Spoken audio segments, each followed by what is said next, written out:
a dissous l'Assemblée nationale de Guinée-Bissau après 6 mois.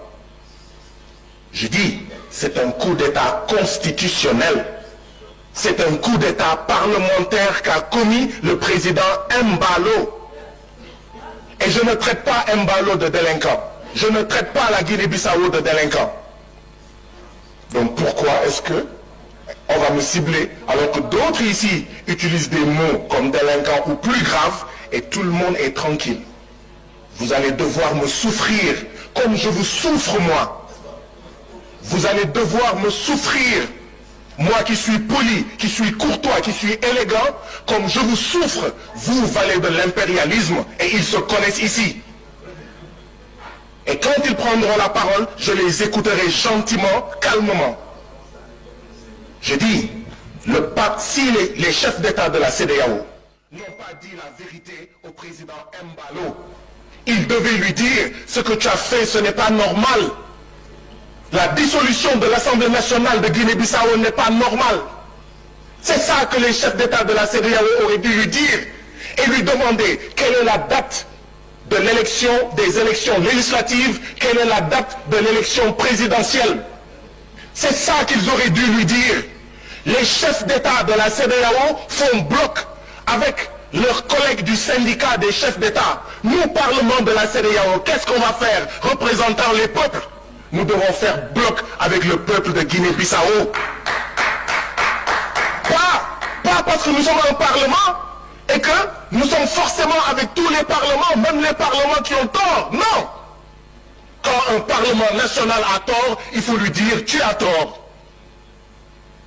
Si le parlement de Guinée-Bissau avait tort, nous aurions dû dire au parlement de Guinée-Bissau, vous avez tort. Mais les droits du peuple guinéen, bissau-guinéen, sont violés à travers la dissolution du parlement de la Guinée-Bissau. En général, qu'est-ce qui se passe? C'est ceux qui font des coups d'État militaires qui dissolvent le parlement. Il y a eu une tentative, dit-on, de coup d'État militaire en Guinée-Bissau. Donc ça n'a pas réussi. Et Embalo dissout immédiatement le Parlement. La question à se poser est celle-ci. Est-ce qu'il n'y a pas eu une parodie ou un simulacre de coup d'État qui a été organisé pour avoir un prétexte à dissoudre l'Assemblée nationale de Guinée-Bissau? Il faut se poser cette question. Il n'y a pas eu de coup d'État indissous. Alors que en Guinée-Bissau, en Guinée-Conakry, où il y a coup d'État, il y a une assemblée. Au Burkina, il y a une assemblée. Au Niger, il y a une assemblée. D'accord? Bah oui, vous le direz après. C'est ça la politesse et la courtoisie. Je vous souffre. Quand vous parlez, je vous souffre. Je vous souffre. Vous allez devoir souffrir. C'est ça l'élégance républicaine. Donc, je voudrais ajouter par rapport à la Guinée-Bissau. Je suis coupé, je suis désolé. Je suis coupé et vous n'êtes pas en train de le rappeler à l'ordre. Ce n'est pas de ma faute. Je voudrais rester figé sur ce que je dis. Mais je comprends cette tactique, mais ça ne sert à rien. Nino Vieira a été assassiné en Guinée-Bissau, ancien président de Guinée-Bissau. La Cour de justice de Guinée-Bissau a été saisie. L'État de Guinée a refusé. Des Guinéens sont allés à la Cour de justice de la CEDEAO. La Cour de justice de la CEDEAO a dit l'État de Guinée a violé les droits de Nino Vieira et a condamné l'État de Guinée-Bissau à payer 10 millions à sa veuve, 10 millions à chacun de ses fils, de ses enfants.